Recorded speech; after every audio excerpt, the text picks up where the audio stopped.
Hello, मैं सीजे वॉलमन हूँ और इस एपिसोड में हम ये जाहिर करते हैं कि इसराइल किस तरह पाकिस्तान के खिलाफ तबाहकुन जंग के लिए अपनी अफवाज को मुतहर्रिक कर रहा है। लेकिन पहले बराह करम हमारे शो को पसंद करना और सब्सक्राइब करना याद रखें। अब आइए इसमें दाखिल हूँ। इसराइल और ईरान के दरमियान हालिया और जारी दुश्मनी से पैदा होने वाले शोर और हंगामे में खुकर मगरबी पॉलिसी अशराफिया के दरमियान इसराइल के अगले पाकिस्तान पर हमला करने के मंसूबे के बारे में चामगोया बढ़ रही हैं। यहाँ हमारे पास तल अवीव की अबरानी यूनिवर्सिटी में जियोपॉलिटिक्स के डायरेक्टर ने बिल्कुल उसी बात का मुतालबा किया है, एक ऐसी दरखास्त जिसने कट्टर सहूनियों में तवज्जो हासिल की है जो इसराइल के अजीम मंसूबे को पूरे मशरिक़ वस्ता और वस्ती एशिया में नई ज़मीनों में फैलाने का मौका समझते हैं। उनका कहना है कि अगर ईरान इराक़ की तरह न्यूट्रलाइज हो जाता है तो पाकिस्तान इसराइल की इंसदाद जौहरी फैलाव की कोशिशों का बुनियादी हदफ बन जाएगा। ये सिर्फ 2025 की एक सुर्खी नहीं है। ये अल्फाज 2011 में बेंजामिन नेतन्याहू के एक इंटरव्यू के दौरान कहे गए अल्फाज की बाज़गशत हैं। हमारे पास सबसे बड़ा मिशन ये है कि एक अस्करियत पसंद इस्लामी हुकूमत को जौहरी हथियारों से या जौहरी हथियारों को अस्करियत पसंद इस्लामी हुकूमत से मिलने से रोका जाए। पहला ईरान कहलाता है, दूसरा पाकिस्तान कहलाता है, क्योंकि अगर उन बुनियाद परस्त हुकूमतों के पास जौहरी हथियार हैं तो वो उन उसूलों को नहीं मानेंगे जो गुज़श्ता तकरीबन 7 दहाइयों में माने जाते रहे हैं। तज्ज़ियाकार पेश गोई कर रहे हैं कि पाकिस्तान के खिलाफ इसराइल की जंग को वाशिंगटन डीसी में एक ताकतवर इत्तेहाद की भरपूर हिमायत हासिल होगी, ख़ास तौर पर मुतालिका सहीवनी और हिंदूत्व लाबियों के साथ, जो पहले ही पाकिस्तान को इस्लामी दहशतगर्दी के स्पॉन्सर के तौर पर पेश करने के लिए मशहूर मीडिया प्रोग्रामों में गर्दिश कर रही हैं। दुनिया से मेरा सवाल इस आदमी के बारे में है। मुझे उम्मीद है कि हर कोई उस शख्स का चेहरा देख सकेगा। वो पाकिस्तान के एक फौजी अड्डे से 800 मीटर के फासले पर पाया गया। मेरे पास इसके अलावा कोई दास्तान नहीं है जिसे दुनिया जान ले।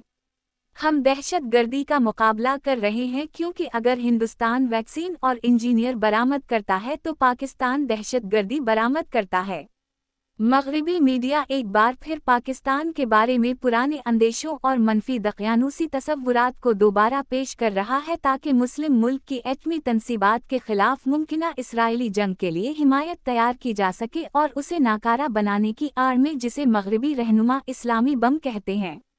अगरचे ये कहा जाएगा, ये मज़हका खेज़ है कि अमरीकी कभी भी इसराइल के जौहरी प्रोग्राम को यहूदी बम या हिंदुस्तान के असलहा खाने को हिंदू बम नहीं कहते।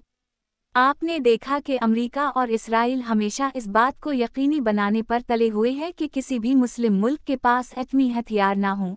यही वजह है कि इन्होंने आज न सिर्फ ईरान के नए जौहरी प्रोग्राम पर हमला किया बल्कि इसराइल ने 1960 की दुहाई में मिस्र और 1981 में इराक़ पर बमबारी क्यों की। जून 1981, 8 लड़ाका तैयारे बगदाद के ऊपर आसमान पर हमले की तैयारी कर रहे हैं। उनका हदफ इराक़ी डिक्टेटर सदाम हसीन का फ़ख्र और खुशी। ये अब तक के सबसे अहम फ़ौजी हैरतों में से एक था। जब जेट तैयारों ने अपने हदफ पर गोता लगाया तो हैरान इराक़ी बेएतबारी से देखते रहे। परों पर निशान दाऊद का सितारा है जो इसराइली फ़िज़ाइया की अलामत है। 2018 में इसराइल ने एक दुहाई क़ब्ल शाम की जौहरी तनसीब पर बमबारी करने का इतराफ़ किया था, लेकिन आज ये पाकिस्तान का जौहरी प्रोग्राम है जो मजबूती से इसराइल के दायरे में बैठा है। और उसने ऐसी हिकमत अमली वज़ा की है जो उसने 1981 में जनूबी एशियाई मुल्क पर बमबारी के अपने नाकाम मिशन से सीखी थी। जून 1981, 8 लड़ाका तैयारे बगदाद के ऊपर आसमान पर हमले की तैयारी कर रहे हैं। उनका हदफ इराक़ी डिक्टेटर सदाम हसीन का फ़ख्र और खुशी। ये अब तक के सबसे अहम फ़ौजी हैरतों में से एक था। जब जेट तैयारों ने अपने हदफ पर गोता लगाया तो हैरान इराक़ी बेएतबारी से देखते रहे। परों पर निशान दाऊद का सितारा है जो इसराइली फ़िज़ाइया की अलामत है। 2018 में इसराइल ने एक दुहाई क़ब्ल शाम की जौहरी तनसीब पर बमबारी करने का इतराफ़ किया था, लेकिन आज ये पाकिस्तान का जौहरी प्रोग्राम है जो मजबूती से इसराइल के दायरे में बैठा है। اور اس نے ایسی حکمت عملی وضع کی ہے جو اس نے 1981 میں جنوبی ایشیائی ملک پر بمباری کے اپنے ناکام مشن سے سیکھی تھی۔ کیا آپ جانتے ہیں کہ 1981 میں اسرائیل نے پاکستان کے اس وقت کے جوہری پروگرام پر حملہ کرنے کا منصوبہ بنایا تھا؟ کہوٹہ پاکستان کی یورینیم افزودگی کی کوششوں کا مرکز تھا، جو کہ ایک بھاری حفاظتی مرکز ہے۔ اس منصوبے میں بھارت اسرائیل کو فضائی اڈے فراہم کر کے مدد کر رہا تھا، جہاں اسرائیلی F-16 اور F-15 طیارے حملے سے پہلے اتریں گے اور ایندھن بھریں گے۔ ہندوستانیوں نے اس منصوبے کو آپریشن شکتی کا نام دیا اور اسرائیلی پائلٹوں نے تربیت بھی شروع کر دی۔ لیکن اندازہ لگائیں کیا پاکستان کی انٹر سروسز انٹیلی جنس کو اس بارے میں پتہ چلا اور ملک کے اس وقت کے حکمران جنرل ضیاء الحق نے فوری ردعمل کا اظہار کیا۔ اس نے اسرائیل کو دو ٹوک پیغام دیا کہ اگر تم نے کہوٹہ پر حملہ کیا تو ہم ڈیمونا پر حملہ کریں گے۔ پاکستانی F-16 پائلٹوں نے بھی ڈیمونا کو نشانہ بنانے کے لیے یک طرفہ مشن کے لیے رضاکارانہ خدمات انجام دیں۔ حق نے بھارت کو دھمکی بھی دی۔ پاکستان کے ساتھ بڑی جنگ کے خطرے کا سامنا کرتے ہوئے بھارت پیچھے ہٹ گیا۔ ہندوستان کی مدد کے بغیر اسرائیل آپریشن کو انجام دینے کا کوئی طریقہ نہیں تھا، سوٹ بھی پیچھے ہٹ گیا۔ امریکہ کے اعلیٰ خارجہ پالیسی کے تھنک ٹینکس اور جرائد برسوں سے پاکستان پر حملے کا ڈھول پیٹ رہے ہیں، یہ دلیل دیتے ہوئے کہ جوہری مواد اور میزائل بالآخر اسلامی انتہا پسندوں یا دہشت گرد تنظیموں کے ہاتھ لگ جائیں گے۔ کون سا ملک امریکہ کے لیے زیادہ خطرناک ہے، پاکستان یا ایران؟ اچھا سوال ہے، شکریہ، اچھا سوال ہے۔ اگر آپ چاہتے ہیں کہ میں وقت کے لیے ویمپ کروں، میں کر سکتا ہوں۔ میرا اندازہ ہے کہ میں جس طرح کہوں گا، یہاں اور اب، شاید پاکستان، کیونکہ ہم وہ ایک اتحادی ہیں۔ سچ ہے، سچ ہے، سچ ہے، لیکن ہمارا ان کے ساتھ کوئی اتحاد نہیں ہے۔ ہاں، میں سمجھ گیا۔ آج صہیونیوں اور امریکی نوزائیدہوں نے اسرائیل ایران تنازع میں ایک نیا فریم جوڑ دیا ہے کہ پاکستان اسرائیل کے وجود کے لیے خطرہ ہے، اس لیے صہیونی حکومت کو اب پیشگی حملہ کرنا چاہیے۔ اسرائیل کا خیال ہے کہ وہ ان سیاسی اور معاشی بحرانوں سے فائدہ اٹھا سکتا ہے جو اس وقت پاکستان کو دوچار کر رہے ہیں، بشمول بدعنوان پاکستانی فوج کی طرف سے پیدا کردہ افراتفری اور عدم استحکام، جو طویل عرصے سے واشنگٹن ڈی سی کی دھن پر ناچ رہی ہے، جس نے ملک کے مقبول وزیر اعظم عمران خان کو جیل بھیج دیا ہے کیونکہ اس نے اپنے ملک کی فوج کو امریکہ اور چین سے دور کرنے کی جرات کی۔ سفارتی کیبلز سے پتہ چلتا ہے کہ صدر بائیڈن اور پاکستانی فوج دونوں عمران خان کو اقتدار سے ہٹانا چاہتے تھے، یہی وجہ ہے کہ ملک کا قومی ہیرو اب عہدے پر نہیں ہے اور پاکستانی عقوبت خانے میں پڑا ہے۔ لیکن اگر اسرائیل واقعتاً یہ مانتا ہے کہ سیاسی تقسیم اور غیر یقینی صورتحال پاکستان کو لینے کے لیے موزوں بناتی ہے، تو اسرائیل کی بڑی غلطی ہے، کیونکہ پاکستان نہ غزہ ہے اور نہ ہی یہ لبنان یا ایران ہے۔ پاکستان ایک حقیقی جوہری ہتھیاروں سے لیس ملک ہے جس کے پاس 170 سے 200 وار ہیڈز ہیں جو اسرائیل کے پاس موجود تعداد سے دوگنا ہیں۔ لیکن اس سے بھی بڑھ کر یہ کہ پاکستان دنیا کی 13ویں مضبوط ترین فوجی طاقت ہے، جو اسرائیل سے 2 درجے اوپر 15ویں نمبر پر ہے، لیکن ایسی فوج کے ساتھ جو صہیونی فوج کی افرادی قوت اور فائر پاور کو کم کر دیتی ہے۔ تقریباً ہر میٹرک کے لحاظ سے، پاکستان کو افرادی قوت سے لے کر ہوائی طاقت تک، بحری طاقت سے لے کر لاجسٹکس تک، دونوں ممالک کے درمیان مستقبل کا میدان جنگ فخر مسلم قوم کے لیے بہت زیادہ فائدہ مند ہے۔ لیکن جہاں اسرائیل کو درحقیقت اسٹریٹجک فائدہ حاصل ہے وہ ہندوستان میں ہندو قوم پرست حکومت اور اس کی مذموم انٹیلی جنس ایجنسیوں کے ساتھ قریبی تعلقات کے ذریعے ہے۔ برسوں سے، ہندوستان اپنے مسلم پڑوسی کو غیر مستحکم کرنے کے لیے افغانستان اور پاکستان میں دہشت گردی کی سرپرستی کر رہا ہے۔ اسرائیلی حکومت کے ایک سابق ترجمان نے غیر ملکی سفارتکاروں سے بھرے کمرے میں بتایا کہ کس طرح اسرائیلی اور بھارتی خفیہ ایجنسیاں مل کر کام کرتی ہیں۔ آپ کو ہمارے لوگوں کو محفوظ رکھنے کے لیے، اپنے لوگوں کو محفوظ رکھنے کے لیے مل کر کام کرنا ہوگا۔